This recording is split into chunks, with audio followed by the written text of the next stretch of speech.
when I was in business early on, it was truly referral marketing, right? There was no online component. Yeah. So you would ask people to refer you around.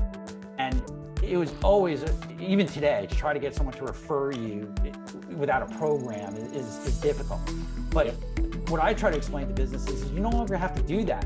What you need to do is spend your time and effort in making sure what somebody sees, because whether you keep it up or you don't, everybody's comparison shopping, right? They go right down Google and they can see what other people say about you. So it's like an additional salesperson that needs to be accounted for in your business. You just can't get away from it. Welcome to Show Me the Nuggets, where each week Joe chats with world-class entrepreneurs to find out the key principles, strategies, and processes that lie behind their outstanding achievements. Now, your host, the no-bullshit serial entrepreneur, Joe Troyer. Hey everybody, it's Joe Troyer, and welcome to Show Me the Nuggets. Today we have on, I just found out we were basically neighbors, Eric Herman on, and Eric is from Do Corporate and Do Reputation Marketing, and we're really going to be doing a deep dive today on reputation and his experience in reputation, and we want to focus in on how you turn your reputation into really a customer building asset in today's training. So before we go too deep into things though, welcome Eric to the show. Thanks, Joe. Thanks for having me. I'm Super sorry excited we to have didn't you, get to know each other where we live close. Yeah, like we could probably throw a rock. Well, not maybe that close, but I mean, it was, 5 minutes away and we didn't get to meet each other. So that sucks. Yep. I will definitely look you up though. I was just in Miami and South Beach. And when I get back to West Palm or back to Gardens area, I'll make sure and hit you up. Very cool. Appreciate that. Yeah, look forward to it.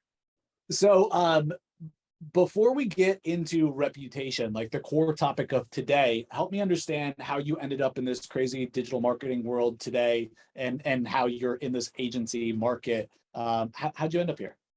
So, as I told you, prior, I have a payment processing business that's about 20 years old. And originally we were looking to just build our processing revenue, figuring, hey, the more that we can do to help our customers, the more it affects our bottom line. So years and years ago, the payment business was, we had an office full of support salespeople, and it was chaotic because like the equipment at the time didn't really work the way it does today. Today you get a merchant account, it just works. It didn't work that way. So we were looking for ways to enhance the relationships because it was so expensive and time consuming to build the business. But the one aspect of it, and truthfully, I've been trying to get back to this point, is, people talk about like, passive income, residual income, and really like the best I've been able to achieve in my digital agency is recurring income, but it's not passive. Right. Yeah. But my payments business is passive. I still get paid on business I generated, 15, 20 years ago, because once it's set up, you're like the bank, right? You're getting a piece of every transaction. But so that's how this digital agency part started. We didn't separate the services, but we said, hey, how can we help you? So one of the things that happens is, like if you don't respond as a business to your customer complaints, they result in chargebacks, right? And they have a financial impact from a processing standpoint or a banking standpoint. So that's where it began. We helped them with that and said, look, you can't ignore these. These are going to come back to bite you. And then said, wow, it's also impacting them as the customers come through the door, either, physically or online. And we started to break the business out, I would say about 10, 12 years ago. And then so originally our concept, our branding was, we had this Do brand, right? So we said, oh, okay, you do business, we do your processing. And then we expanded it to, we'll do your reputation, we'll do your email marketing. And then it became a communication infrastructure. Gotcha. Hey, real quick, before we dive into the rest of this episode, real quick, I promise my team and I would like to personally thank you, our audience, yes, you listening right now, for all the amazing support that you guys have been giving the podcast. The growth has been just crazy, and I want you to know that we're super, super appreciative to you. So we've been trying to think of something cool that we could do to give back to our audience, to give back to you guys. And I think we've come up with something that's really, really unique. It's something that's special. So here's the thing. The team here at Digital Triggers, my own little team here, has decided that we're going to give away a gift pack that includes our top of the line resources to sell SEO, right? We know that so many of you guys out there are agencies. This is going to literally give you contracts, proposals, pitches, scripts that you guys can use, outreach templates. It's a pack of assets and collateral for anybody wanting to sell SEO services or marketing services to any type of business, not just local businesses. This has been used to land e-com deals, all kinds of deals out there. So if you didn't hear that, let me make it a little more clear. Okay, our Digital Triggers family is giving you some of the best of the content and the resources that we've ever put together, absolutely free, just for listening to the podcast. Okay, all that you have to do is go to digitaltriggers.io/gift pack. And you are good to go, folks. It is that simple. We'll make sure that this page is up and ready for you guys by the time this episode airs. And with that being said, let's get back to the episode. All right, that was all right. I think that went okay. Awesome. So when you think about reputation and you think about selling a prospect or serving a prospect with reputation, like what does that mean in your eyes? I think, when I talk to different people and interviewing different people, everybody's concept of reputation management and what they believe is involved or should be involved or important seems to be vastly different. Very much so. So the way I look at it is, and maybe I'm dating myself, but when I was in business early on, it was truly referral marketing, right? There was no online component. Yeah. So you would ask people to refer you around, and it was always, even today, to try to get someone to refer you without a program is difficult. But what I try to explain to businesses is you no longer have to do that. What you need to do is spend your time and effort in making sure what somebody sees, because whether you keep it up or you don't, everybody's comparison shopping, right? They go right down Google and they can see what other people say about you. So it's like an additional salesperson that needs to be accounted for in your business. You just can't get away from it.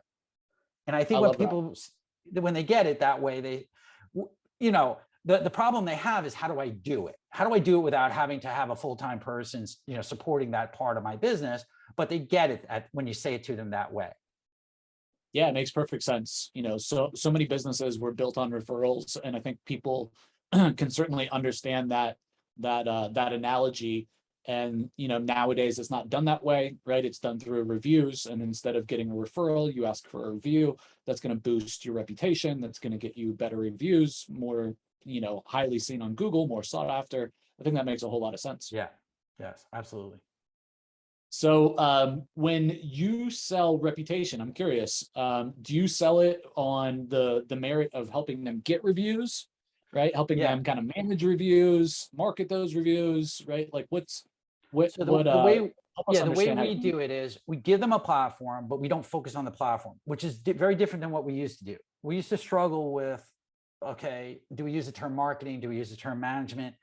What we've found is most people, what they really want is they want help in getting reviews, right? And then so we really do two things. We help them get reviews as part of our communication structure. So we come in and say, we're going to give you, it's large. What we have is basically an automated platform that's customized. And we say, look, if we can help you increase your communication with your customer, be it a restaurant, a practitioner, it really doesn't matter. Most of them, at most, really, the only communication is the order, right? They have order communication or reminder communication, like if they're a practitioner, but they don't have any other communication at all. So we say, look, we'll boost up that. So maybe you're speaking to them or having a chance to speak to them multiple times through the month, 4, 6, 8, 10 times. And in that communication cycle, we do some things like review generation, where we ask them for it.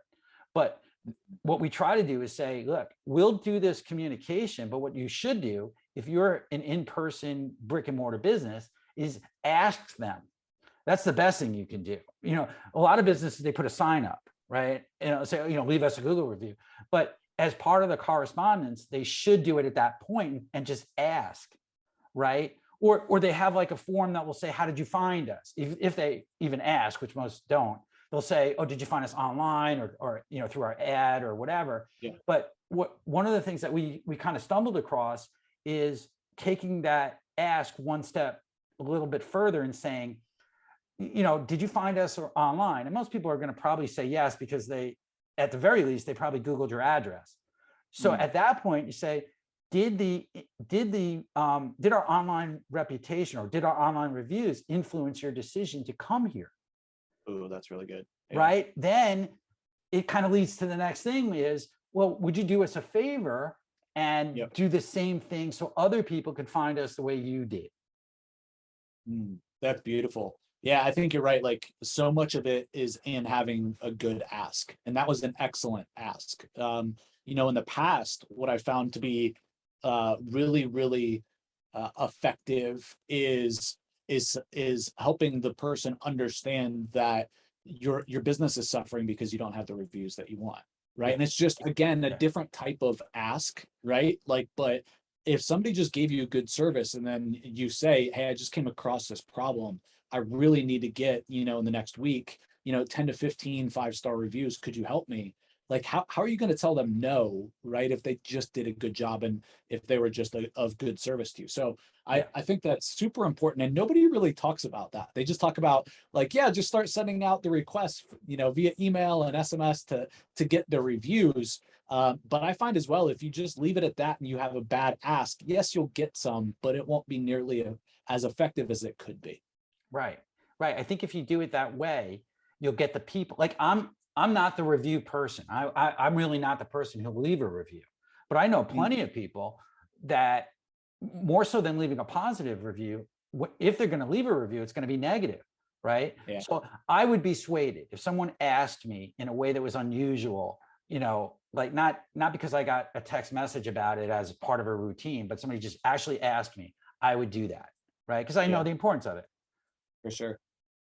Yeah, the human aspect really helps. Oftentimes we run with a business owner or one of the main sales reps, we'll run like a kickoff campaign as part of our onboarding, and we will do a personalized outreach strategy with them to their top customers, right? And it kills it. We get like a 75, 80% review like take rate, right? Meaning 70 to 80% of the people we send a message to actually respond and give a review because of that ask, because that ask is really good, right? And that oftentimes gives them kind of the massive bump that they need to be able to compete in the marketplace. Yeah. And then we can put into effect, kind of the drip campaigns for all the new customers going forward. Yeah, I agree. 100%. Perfect, man. So, I love something that you said, and I just wanted to bring it back up, is you help with the communication. I really like that because at the end of the day, like, you're not selling yourself short of just doing reputation, right? You're kind of putting your foot in the door. Well, what other kind of communication can you do? And there's lots of other opportunities. And we know obviously that most businesses aren't communicating effectively with their current and or past clients. Yeah. So it took us a long time. We've struggled with this for years, truthfully, because we used to do this years and years back. And then we got into so for example, we got into social posting as a standalone service. But in and of itself, social posting doesn't do anything if you don't communicate after that, right? It's great, but you want to take the person off of social media, right? You want them calling or doing something. And if you don't have anyone communicating, you just wasted your effort, right? So what we do now is we focus in on like, it's a mix of customization and automation. So I'm not telling you we're responding, specifically to each of your patients or customers, but we're giving a communication vehicle that uses a little bit of automation to warrant an ongoing conversation that drives them with a call to action to doing something. Could be reading your newsletter. It could be a review. It could be coming in. It's not offer laden. It's just a mix that goes out throughout the month.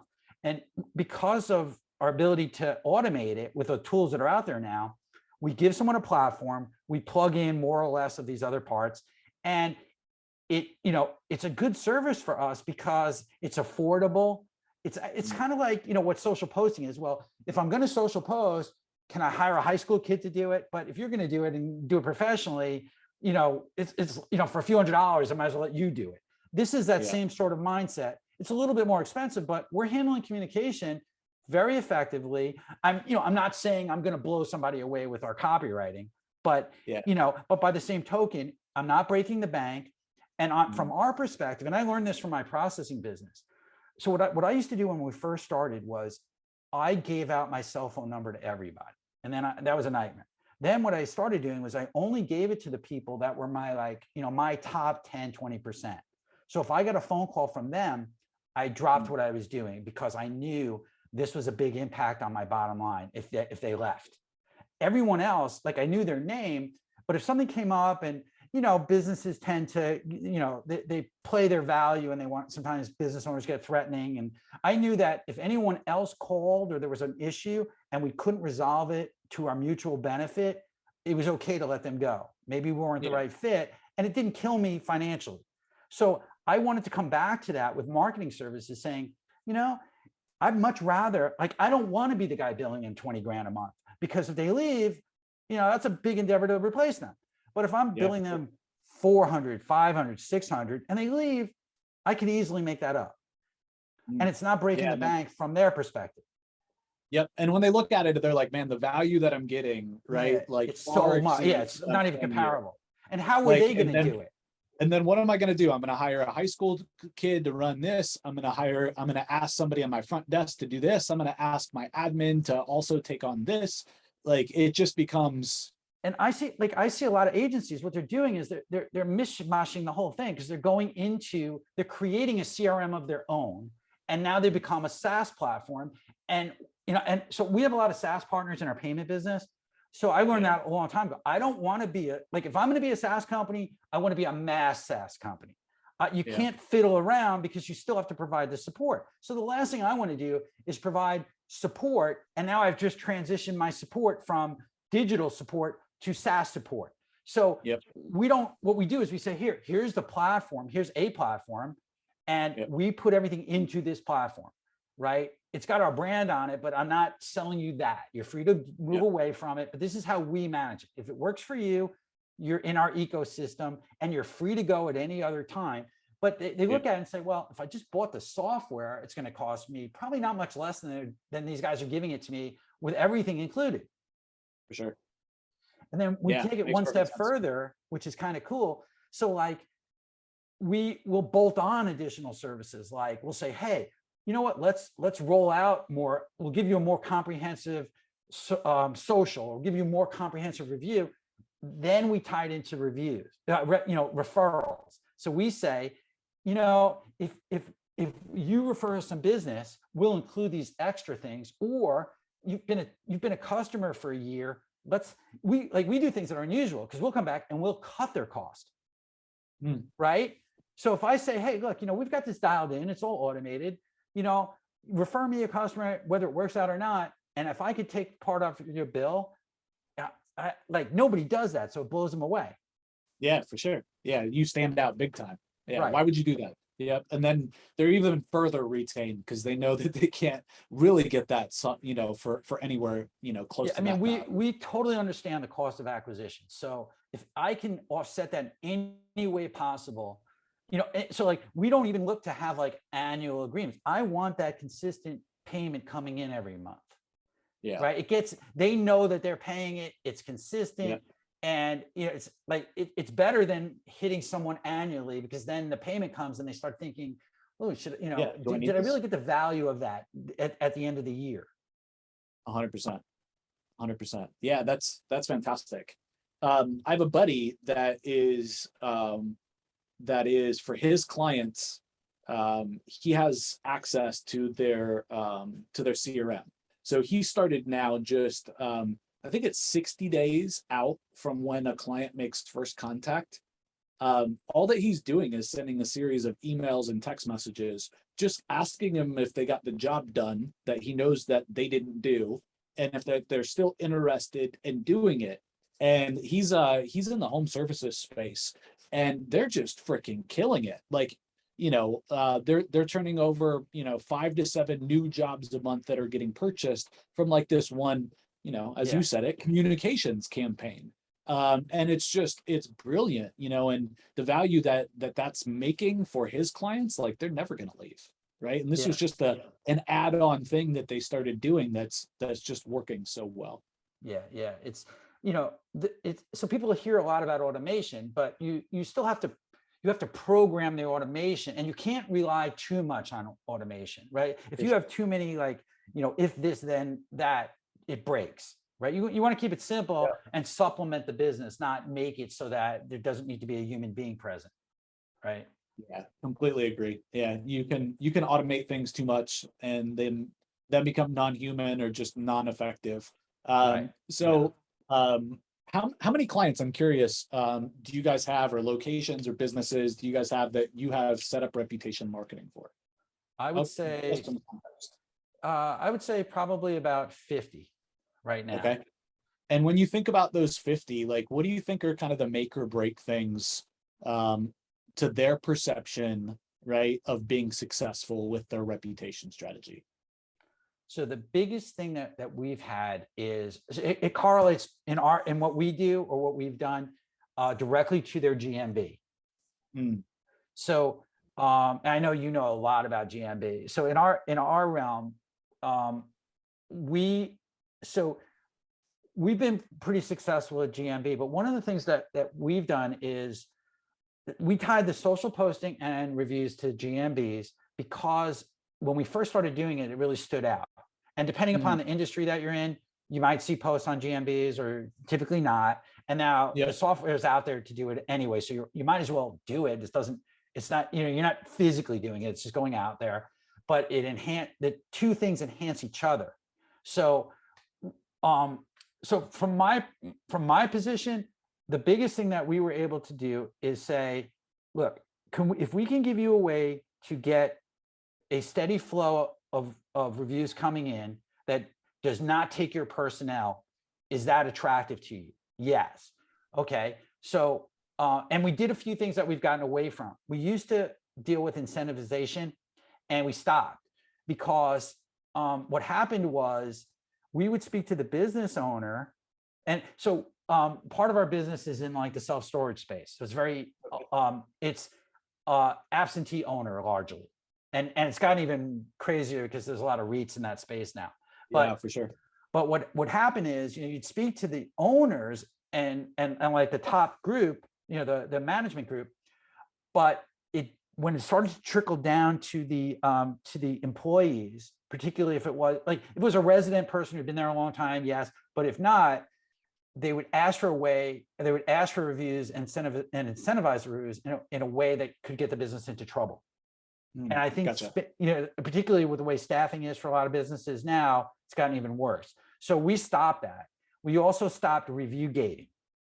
Okay. Right. So for anybody who doesn't know, that's where you have the option based on their response to either send them directly to Google, for example, or gate it. Yep. And we didn't want to have any problems with that either. So we figure if we were not the reputation cleanup guys, so we weren't taking somebody from 1 star to get them to 4 stars. Our kind of thing was, you were hovering around 4 stars, maybe over 4 stars, and we are helping you just keep boosting that, but we weren't a cleanup shop. Gotcha. So that was kind of that's been our niche. So our big thing was originally, we'll help you generate them in a semi-automated manner, and you have to do the follow-up and response.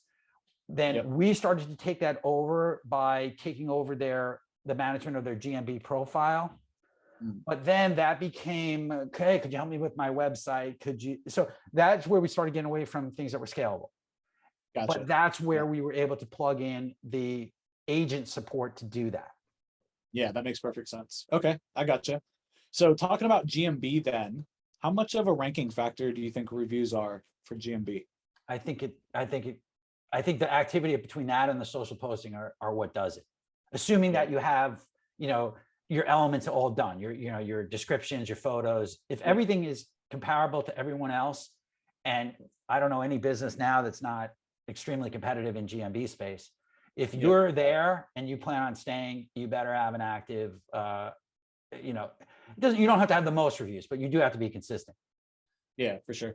No, I completely agree. And sometimes when I ask the question, people are like, I don't think there's any correlation. I'm like, okay, you must not do maps very often. I believe there's a large correlation. But I've also had, and what I mean by that is, you need to have a reputation. And I would agree social posting now on Google Business in order to rank well. But you can brute force it in other ways. And I've gotten clients ranked in the 3-pack, right, in maps for their primary search phrases. But when people looked at them and their reviews and their overall rating versus the competitors, they didn't look good, right? Yeah. And so even though I was able to get the job done, it doesn't mean that my client was able to get the outcome that they're looking for, which is their phone ringing off the hook, right? Yeah. And so we did a test, and we helped one of those clients become what I call like the go-to expert or the go-to brand in this space. And they're the flagship, right? They got the most reviews, right, in terms of quantity, and they got at least a 4.5, if not a 5 in overall rating. Just so that they're the ones that jump out when you look at the 3-pack. And we had a 4.5 times increase in call volume as soon as we became that go-to brand, that go-to expert. Yeah, I believe that. So on a typical Google page, right? Like everybody talks about, being on the 10 spots. There's not 10 spots anymore. Yeah. I don't even remember what last time there were 10 spots, right? There's 3 spots that are advertising. Then map is even now at least 1 ad in the maps, right? Yep. And now you've got 3 ads on the bottom. So and potentially LSAs in there too. Right. So I remember, my first real SEO stuff was in the storage business, right? And I remember, we had exact match, location domains, and my customers would basically have 10 page, the whole page was them. Yeah. I would take review videos. They were actually David's review videos, and they would rank. You can't get those ranked anymore.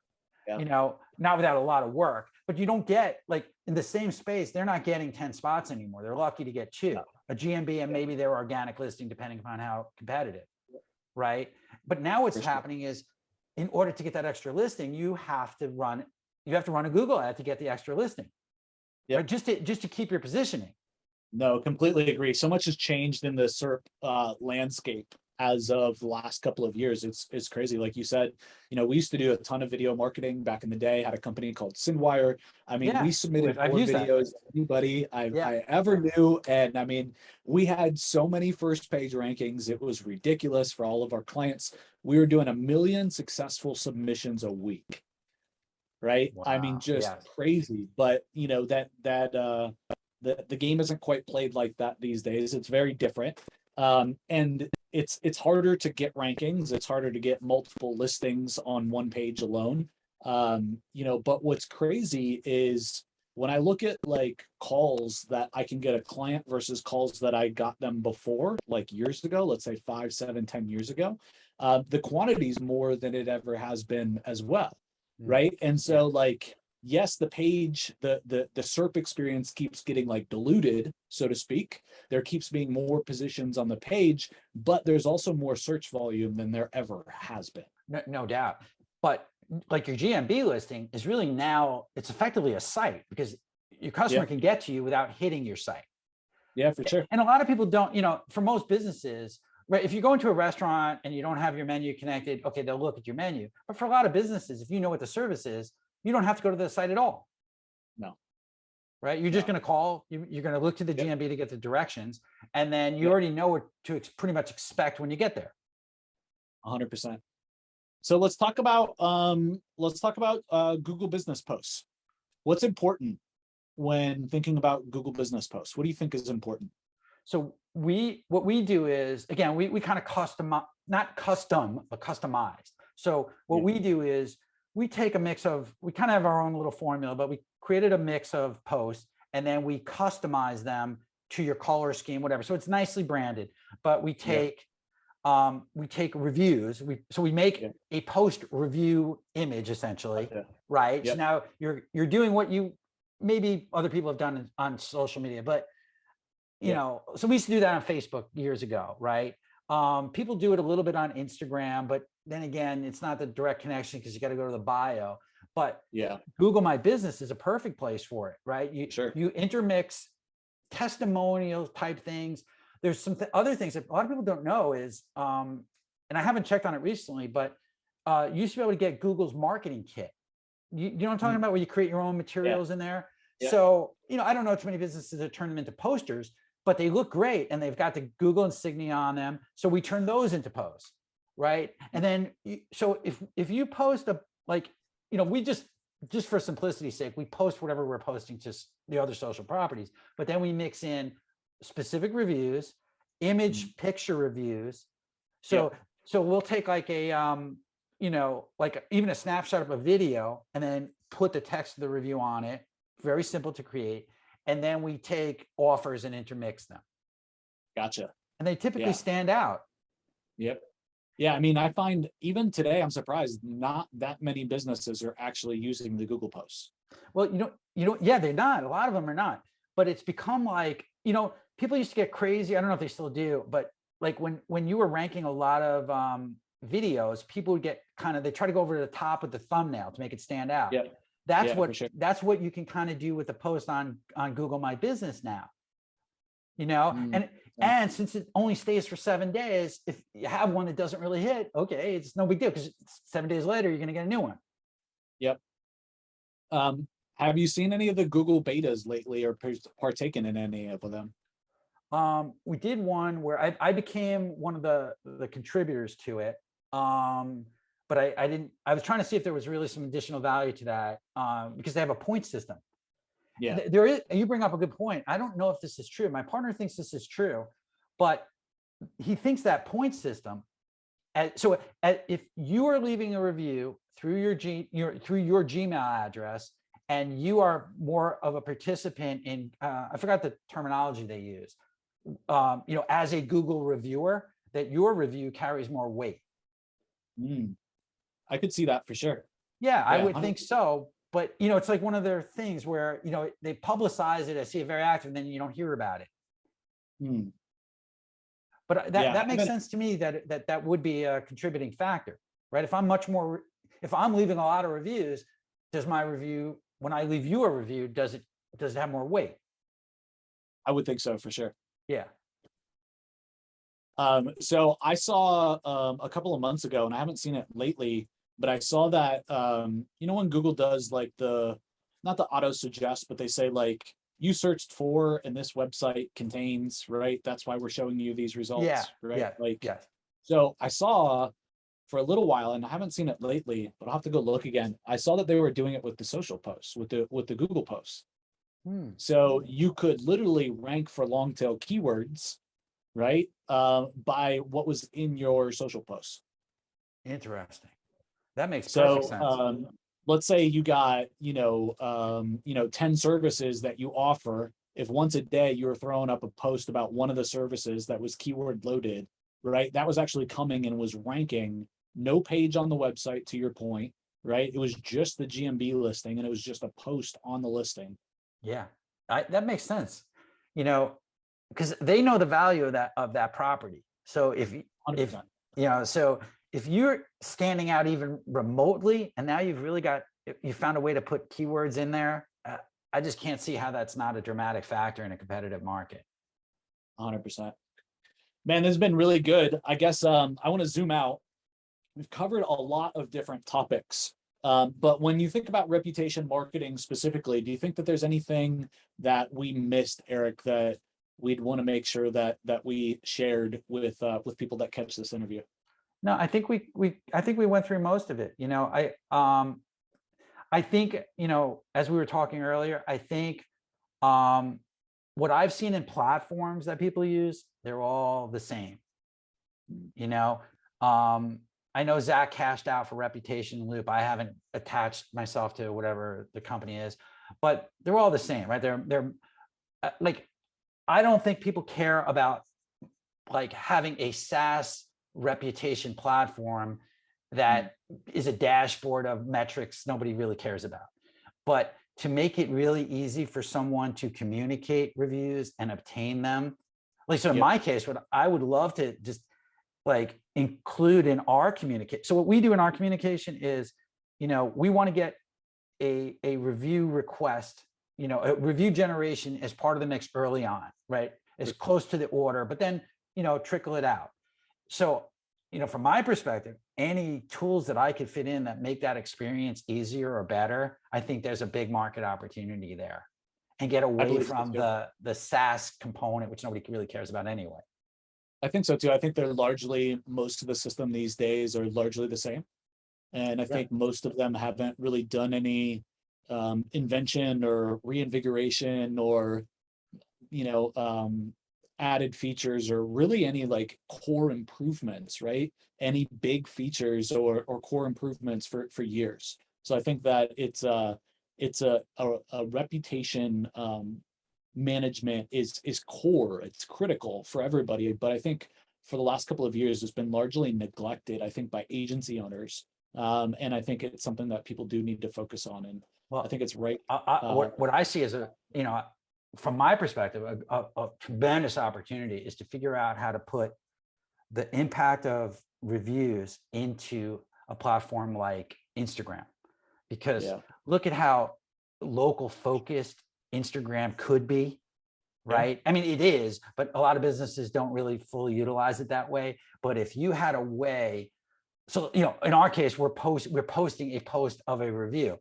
but if I could take that and, you know, and figure out a way to make that more dynamic, the way you would kind of see a Google experience, I think that, you know, that would blow people away, because it really isn't that. No, right? There's no conversion mechanism with Instagram for a local business. It's kind of broke, right? For their use case. It is, because you're not going to go from Instagram, you know, you got to click the bio or hit a comment. You're not going to go to the GMB page the way you conventionally would if you found a search. And now you're, you know, you're seeing an experience, but you're missing that component of, is this business credible? Is it good? Is it, you know, how do I measure it the way I would on Google? Yeah, 100%. Yeah, they need that conversion. The conversion element's missing, so to speak. Yeah, 100% agree. Yeah, but I think that and, you know, these quick video platforms, TikTok, whatever, are certainly the way of the future. For, you know, and sure. I think reviews are extremely, everybody cares about it. I don't think reviews of the future necessarily are going to look the way they do now. You know, exactly that same star rating that everyone associates to, but in whatever capacity, because a referral is a review now. It was a different structure, but there's going to be something that's going to be easier where you're going to look and say, okay, comparatively, do I want to even bother spending my time with this business or not? And how do I do it in a faster world? Yep. Yeah. I mean, look at like user generated content and like e-commerce and user generated content, you know, I have a brand that we work really close with. I can't call them a client, but I advise with them. They do mid 8 figures a year, huge B2C apparel brand. And for a couple of years, they were doing really, really well with influencers, right? And influencer marketing, like everybody was. But then what they found was that like that they needed too many influencers to get their message out, right? It was severely bottlenecked. So now what they're doing is they're using the user generated content. Right? They're getting all of the people that are opening up the boxes when they get home and they're videoing it and they're putting it on Instagram and they're advertising that content, right? And that's the content that's performing, right? Because it's real, it's natural, it's not an influencer. And the net is so large, it's all of their customer base ordering every single day already from them. So I agree. I think that, and the next big opportunity is how this plays in the metaverse. Yep. You know, this is not the right platform, but we're doing some stuff in metaverse, even with politicians, and we're tying our payment business into it. But just as we're speaking, it's the same thing. You need a credibility factor, and a review mechanism is what's needed. right? Especially as you start moving away from physical into these, unknowns right now. You need a way to validate, right? Yeah, 100%. Yeah, it's a big problem. And I think there is no standard way to validate right now. And I think you got a lot of big brands that are trying to play in that world, but don't know how to yet. And they're afraid to, because they're afraid they're going to do it wrong. They're going to mess up. And, it's going to be a shit show, right? It's going to be a big problem. We've even seen this as reputational risk for banks. So banks and on the payment side, it's part of their KYC procedures, so they're looking, what does their social profile look like? What, are we, so, if you're in a bank underwriting process and they say, wow, this business is like a 1.3 stars and they're getting tons of crap reviews, do we want to approve them, right? Because when you're doing any sort of payment, you're essentially getting a credit line. Do I want to extend that to you if look at the mess that I'm getting myself into, right? So from a loss perspective, it is a big factor, That's a cool tie-in too from you, like having the merchant company, right? Is like, we're going to help you build a better reputation so that when we're underwriting you and we're taking you to the banks, that you guys look better, right? Like, if I showed you, service is going to be cheaper. It's, they're not going to give you a hard time. Like, that's actually really, really smart. So what's interesting is a lot of people don't know. Are you familiar with a company called Plaid? Have you ever heard of them? Yeah. Okay, so Plaid connects. So if you go get a Stripe account, the way you don't typically provide your bank statements anymore. You connect your bank account through Plaid. Right? Yeah. So it's connecting the processor to your bank through your authorization. What's happening is that's just the beginning. There's a lot of KYC that's done. It's going to happen more and more in the mortgage space, anything where, and particularly with these like alternative lenders, now you can pretty much finance anything. The way they make those decisions is based on these protocols that are instantaneous. And part of those protocols are what the business looks like. So, or you as an individual, what does your profile look like? So this is going to happen more and more through algorithms. So if your presence as a business doesn't look good, you're not even going to have a chance to have a discussion about it. You're going to be declined because you come up negatively. Yep. No, I completely agree. And for anybody that didn't catch that, Plaid is just like the handshake between software for financial specific. So if you log into, Xero or QuickBooks and you go to add your bank account to link them together, right? They're going to be using Plaid, and like almost everybody under the sun is using Plaid. As they're providing more and more data points, it would only make sense if they're doing a business lookup that they're going to pull in their reviews and any other business history that they have. Yeah, I mean, it's similar to the way, like now when you go to a job interview, right? You're, part of your thing is the HR department's looking at your social profiles, right? What are you posting? Yeah. But 100%. from a business reputational risks, the banks and the credits, they're doing the same sort of thing. Man, this has been awesome. So glad that we had you on. I want to wrap up in asking one more question. I've become quite the avid reader. I always hated reading. And I think it's because like it took me way too long to give myself permission to like put a book down and say, I don't want to read that. I'm not interested. Right. I thought I had to read it like cover to cover. And so whenever I have like super smart people in front of me, people I admire, people that I like you, I got them on the podcast and I have their time and attention. I always like to ask like, what's the one book that you'd recommend that you think has made like the biggest impact on the way you do business, the way you see your life, the way you see the world, and why? So Martha Rogers had a book that came out years ago. I believe it was called One-to-One Marketing.